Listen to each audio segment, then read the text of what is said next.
আমরা এখন চলে এসেছি চাকদার কাছে প্রায়। তো চাকদার কাছে একটা ধাবাতে হল্ট করেছি এখন।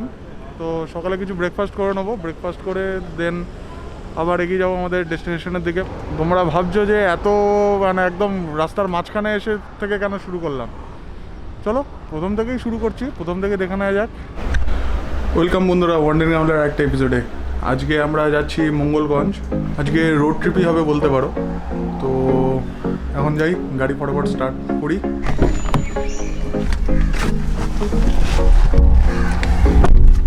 গাড়িতে উঠে পড়েছি, জাস্ট রওনা দেবো আর কি, সিট বেল্ট বেঁধে রেডি একদম।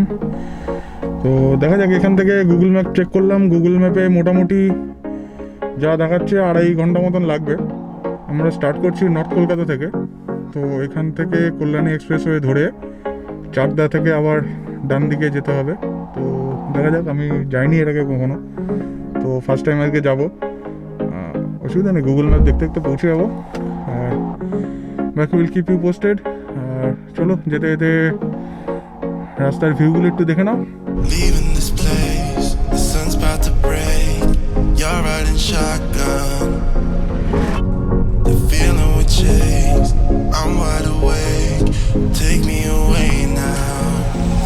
তো আমরা এখন চলে এসেছি চাকদার কাছে প্রায়।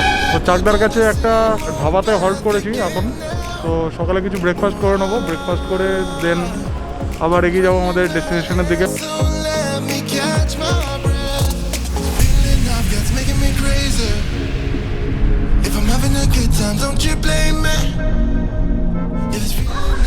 তো অ্যাট লাস্ট আমরা পৌঁছে গেলাম মঙ্গলগঞ্জ ইজিভিজো backpackers camp, haunted backpackers camp.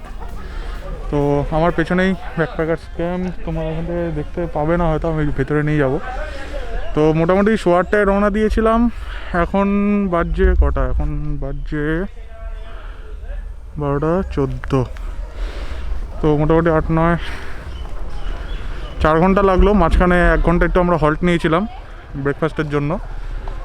তো চাকদার একটু আগে, তো খাওয়া দাওয়া করে এখন পৌঁছে গেছি। চলো ভেতরটা একবার দেখে নেওয়া যাক।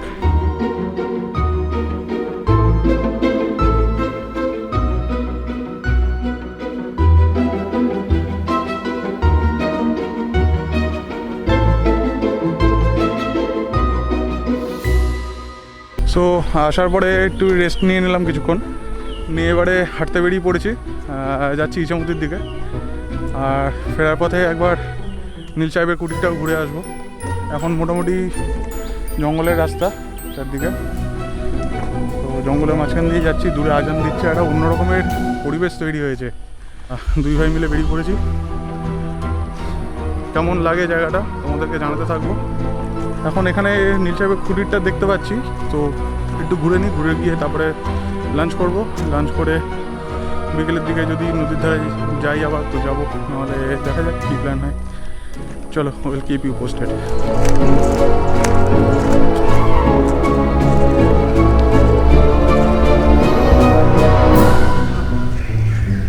ইছামতির ধারে চলে এসেছি, এখান থেকে নৌকায় ভ্রমণ করা যায়। তো সন্ধ্যাবেলার দিকে, সন্ধ্যাবেলা বিকেলের দিকে হয়তো যাবো নৌকা বিহারে। আর দেখা যাক, সন্ধ্যাবেলাও যেতে পারি, আবার কাল সকালবেলাও যেতে পারি। এপারটা মঙ্গলগঞ্জ, ওপারটা হচ্ছে পারমাদান ফরেস্ট, বিভূতিভূষণ অভয়ারণ্য। যা শুনেছি সেরকম কিছু নেই, হরিণ কিছু ছাড়া। বাকি দেখি ওপারেও যেতে পারি ঘুরতে। আবহাওয়া এমনি সুন্দর হয়ে রয়েছে, একটু গরম রয়েছে, তবে বিকেলের দিকে টেম্পারেচারটা হয়তো কমবে, তখন আরও ভালো লাগবে। নৌকায় যেটা রাইড হয়, তো এদের কস্টিং মোটামুটি ওরা 1 ঘন্টা রাইড করায় 100 টাকায়, 100 রুপিসে। আর আধ ঘন্টা যদি রাইড করো, আধ ঘন্টা রাইড করলে নেয় 60 রুপিস, 60 টাকায়। তো ওই দূরে দেখতে পাচ্ছ কিনা জানি না, দূরে অলরেডি একজন নৌকা নিয়ে যাচ্ছে আর কি, ঘুরছে। তো দেখা যাক, আমরাও করবো অবভিয়াসলি, তোমাদেরকে দেখাবো, তোমরাও দেখবে, ফিল করবে।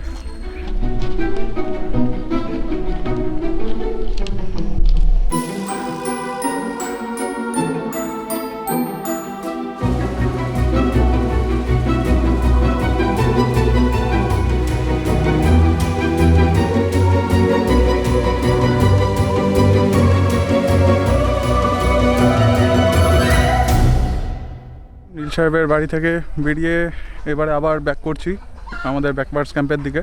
ওখানে গিয়ে এবারে লাঞ্চ করবো, খিদেও পেয়ে গেছে, অনেকখানি টাইম, দুপুরও হয়ে গেছে এখন। তো লাঞ্চ করে একটুখানি রেস্ট নেব। দুই ভাই মিলে বেরিয়ে পড়েছি, আবার উঠে গেছি ঘুম থেকে, এসে গেছি আপনাদের সাথে। এখন একটু নৌকায় করে ঘুরবো, ইচ্ছা আছে পারমাদানের দিকটায় যাবার। ফের ক্যাম্পের দিকে যাব, ক্যাম্পে ক্যাম্প ফায়ারের ব্যবস্থা আছে, তার সঙ্গে ব্যাম্বু চিকেন তো আছেই আর কি, এটা তো মাস্ট, এখানে সে ট্রাই করতেই হবে। ওয়েদারটা এতটা সুন্দর লাগছে না, একটা চারদিকে ঝিঝি পোকার ডাক, তার সঙ্গে মাঝে মাঝে পাখির আওয়াজগুলো আসছে, ইচ্ছামতির একটা নিস্তব্ধতা, তার সঙ্গে একটা অসাধারণ একটা ফিলিং এখানে তৈরি হয়েছে আর কি, এটা না আসলে বোঝা যাবে না। এখন ইচ্ছামতি নদীতে যাই, ইচ্ছামতির কিছু ভিউজ আমরা দেখবো, বাকি উইল কিপ ইউ পোস্টেড।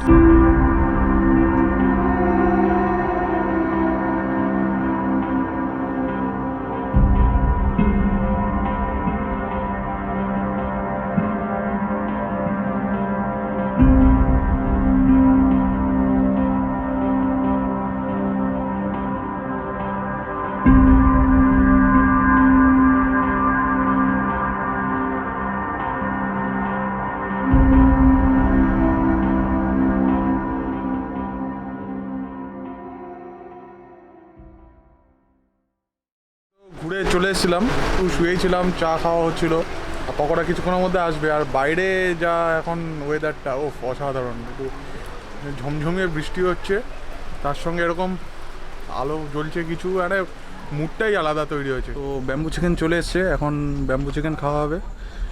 বৃষ্টিটাও কমেছে, দাদার সঙ্গে মাত্র কথা হলো, বলছে তো বৃষ্টি কমলে নিয়ে যাবে রাত্রেবেলা।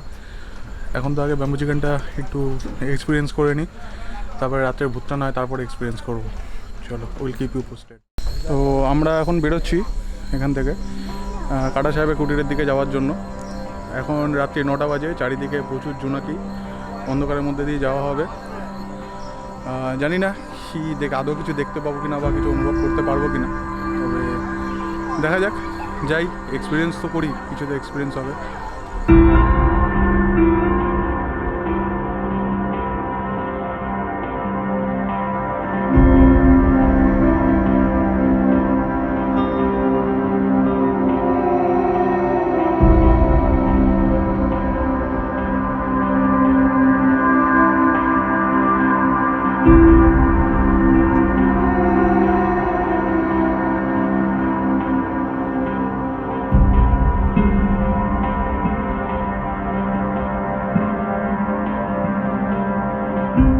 বাজে রাত্রি 11:30, তো বৃষ্টিটা একদমই পুরোপুরি থেমে গেছে। তো 11:30টার সময় আমরা ক্যাম্প ফায়ার চালু করেছি। ক্যাম্প ফায়ারের এক্সপিরিয়েন্সটাও আলটিমেটলি হয়ে গেল, যেটা মানে বৃষ্টি দেখে, বিকেল থেকে বৃষ্টি দেখে মনে হচ্ছিলো যে হয়তো ক্যাম্প ফায়ার হবে না। তো নীলকুঠিতেও যাওয়া হলো, আর এখন আলটিমেটলি মিড নাইটে ক্যাম্প ফায়ার। বাকি কালকে সকালবেলা ইচ্ছা আছে নদীতে যাবার, নদীতে গিয়ে মানে একটু আবার বোট রাইড করবো। সকালবেলা অনেক পাখি আসে নাকি, তো সেগুলো ফিল করব, এনজয় করব, তোমাদেরকেও দেখাবো আমার সঙ্গে। তো ভিডিওটা লাস্ট অবধি দেখো, কালকে সকালের এক্সপিরিয়েন্সগুলো তোমাদের জন্য। গুড মর্নিং, চা খেয়ে বেরিয়ে পড়েছি, 8:30 বাজে। দেখি আধ ঘন্টা 1 ঘন্টা হয়তো ঘুরবো নদীতে। সকালবেলার ভিউজ অনেক ভালো হয় শুনেছি, আর আজকে এখন রোদও রয়েছে। কালকে যখন আমরা গেছিলাম তখন অনেকখানি মেঘলা ছিল, বৃষ্টি পড়ছিল ঝিরঝির করে। এখন চলো নদীতে একটু ঘুরি, তাহলে তোমরাও চলো আমার সঙ্গে। দেখা হচ্ছে সোজা একদম বোটের ওপরে।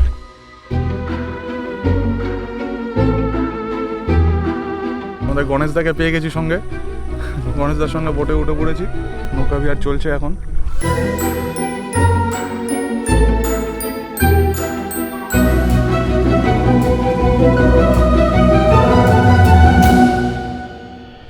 নৌকা বিহার শেষ করে এখন ব্যাকপ্যাকার্স ক্যাম্পের দিকে আবার ফেরত যাচ্ছি। ভালোই লাগলো সকালবেলাটা, ব্রেকফাস্ট করব, করে আজকের জার্নি শেষ করব এখানে।